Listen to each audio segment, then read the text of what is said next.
Bonjour aventuriers, et bienvenue dans les Chroniques de la Terre du Milieu, où aujourd'hui nous allons nous attarder sur les anneaux de pouvoir de la saga du Seigneur des Anneaux. Lorsqu'on se lance dans la trilogie, et plus particulièrement dans les films, lors des premières minutes, Dame Galadriel nous conte ceci. Tout commença lorsque les grands anneaux furent forgés. 3 furent donnés aux elfes, immortels, les plus sages et les plus respectables de tous les êtres. 7 aux seigneurs nains, grands mineurs et sculpteurs de la montagne. Et 9 anneaux furent donnés à la race des hommes, qui par-dessus tout désiraient le pouvoir. Car à travers ces anneaux furent transmises la force et la volonté de gouverner chaque race. Mais ils furent tous dupés, car un autre anneau fut forgé. Sur les terres du Mordor, dans les flammes de la montagne du destin, Sauron, le seigneur des ténèbres, forgea en secret un maître anneau pour gouverner tous les autres. Dans cet anneau, il déversa sa cruauté, sa malveillance et sa volonté de dominer toute vie. Un anneau pour les gouverner tous. Alors, comment Sauron a réussi à créer ce maître anneau ? Pourquoi les anneaux des elfes n'étaient pas affectés par cette prise de contrôle ? Qu'est-il advenu des 7 anneaux des nains ? Ou encore, qui est l'artiste qui a conçu les anneaux de pouvoir ? C'est ce que nous allons essayer de répondre à travers ces chroniques. Et pour cela, nous replongeons en l'an 1200 du Deuxième Âge, lorsque Sauron, sous les traits enjôleurs d'Anatar, se présente aux elfes pour tenter de les séduire par sa sagesse et sa puissance.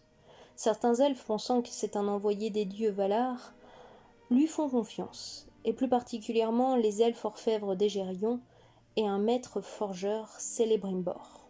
Associant les pouvoirs combinés de la magie et de la métallurgie, ils confectionnèrent de nombreuses créations fabuleuses. Mais ce n'est que vers 1500, où ils avaient atteint le summum de leur talent, et en suivant les instructions de Sauron, qu'ils commencent à forger les anneaux de pouvoir. En 1600, tous les anneaux étaient prêts, et Sauron, tout à sa perfidie, retourne au Mordor, où il achève la construction de Barad-dûr, et y forge bien sûr l'anneau unique, devenant ainsi le Seigneur des Anneaux. À ce même instant, Celebrimbor a une vision, dans laquelle il revoit cette prophétie-là.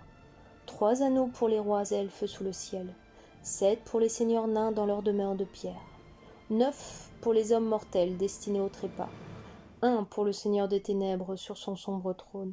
Dans le pays du Mordor où s'étendent les ombres, un anneau pour les gouverner tous, un anneau pour les trouver, un anneau pour les amener tous, et dans les ténèbres les lier, au pays de Mordor où s'étendent les ombres. C'est à ce moment précis que Celebrimbor décide de confectionner 3 anneaux destinés aux plus grands elfes de cette époque.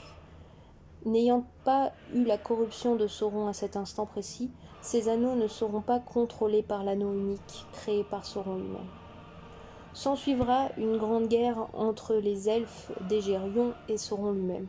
Sauron voulant récupérer donc les anneaux de pouvoir confectionnés pour les hommes, les nains, et les 3 confectionnés par Celebrimbor pour les elfes, va déclarer la guerre donc au clan des elfes orfèvres et va même détruire quasiment tout ce peuple-là. Il va apprendre où sont les 7 anneaux des nains et va récupérer les 7 anneaux des 9. Celebrimbor mourra avant de lui indiquer où il a envoyé les 3 anneaux destinés aux grands maîtres elfes. Voilà à peu près comment démarre l'histoire des puissants anneaux de pouvoir du Seigneur des Anneaux. Suite à ça, on va un petit peu s'attarder sur qu'est-il advenu des anneaux de pouvoir qui ont été distribués aux différentes races qui étaient présentes à cette époque-là. Pour les 9 anneaux des hommes, Sauron les a récupérés et les a donc délivrés aux différents hommes puissants de cette époque-là, qu'ils soient rois ou aux mages. Ils vont peu à peu être corrompus par l'anneau unique et vont devenir donc les ombres et les Nazgûl que l'on connaîtra plus tard dans le Seigneur des Anneaux. Ces anneaux-là avaient quand même pas mal de pouvoir, donc celui de gouverner toutes les autres races, celui de rendre invisible comme l'anneau unique, mais en plus celui de garder les gens plus longtemps en vie. Ce qui fait que les hommes à qui fut transmis ces premiers anneaux arrivèrent à vivre plusieurs vies d'hommes avant de devenir des ombres. On n'en saura pas plus sur leurs noms, leurs histoires et autres. On saura qu'ils serviront Sauron durant le reste du deuxième âge et le début du troisième âge, jusqu'à ce que l'anneau unique soit détruit et qu'il disparaisse avec lui. Pour les 7 anneaux des nains, c'est simple. Chaque grande maison naine avait un père nain et à chacun on leur a fourni un anneau. Ainsi Sauron espérait pouvoir contrôler toute la multitude de nains cachés sous terre en général, sauf que le cœur des nains n'est pas si aisément corruptible et qui va découvrir que les nains ne sont pas réellement atteints par le pouvoir de l'anneau unique, en tout cas pas comme il entend. Cet anneau va en pousser les nains à plus de cupidité et plus de colère, mais pas forcément à devenir des petites marionnettes comme le seront les 9 hommes contrôlés par les anneaux qui leur a été fournis. De ces 7 anneaux, on n'en saura que très peu de choses. La plupart des nains ayant amassé de plus en plus de fortune vont attirer les grands dragons qui détruira leur nation, dévoreront souvent les trésors et autres. On approchera de près un des 7 à travers l'histoire de Thorin écu de Chêne et de sa famille, puisque un appartenait à son père et sera récupéré par Sauron. On le voit lors d'une scène coupée dans la version longue du Hobbit, où Gandalf retrouve le père de Thorin qui a un doigt coupé, puisque c'est à ce doigt-là qu'il y avait donc l'anneau de pouvoir qui a été récupéré par Sauron. Et au passage, on voit donc la façon dont ces anneaux de pouvoir affectent les nains, puisque son grand-père était devenu soi-disant fou, mais en fait il avait juste une cupidité intense due au fait de porter cet anneau de pouvoir. On dira que la plupart des anneaux auront été avalés par de puissants dragons, puisqu'ils auront conquis les territoires des nains, et certains autres seront récupérés par Sauron. Quoi qu'il advienne, quand l'anneau unique sera détruit, les anneaux des nains perdront eux aussi de leur pouvoir et n'auront plus grand intérêt. Il reste donc les plus importants et ceux qui, en plus de l'anneau unique, on va réellement voir au travers de l'aventure du Seigneur des Anneaux. Je veux bien sûr parler des 3. Les 3 anneaux elfiques ne confèrent pas l'invisibilité, puisque c'est un pouvoir donné par l'anneau unique aux autres anneaux et que ceux-ci n'ont pas été corrompus par le savoir de Sauron. Des 3 anneaux de Celebrimbor, il en donna un, Nenya, à Galadriel, et les 2 autres, Vilaya et Narya, à Gil-galad, qui était le haut roi à cette époque-là des Gérions. À son tour, Gil-galad gardera Vilaya et donnera Narya à Círdan, des Havres Gris, pour qu'il le protège.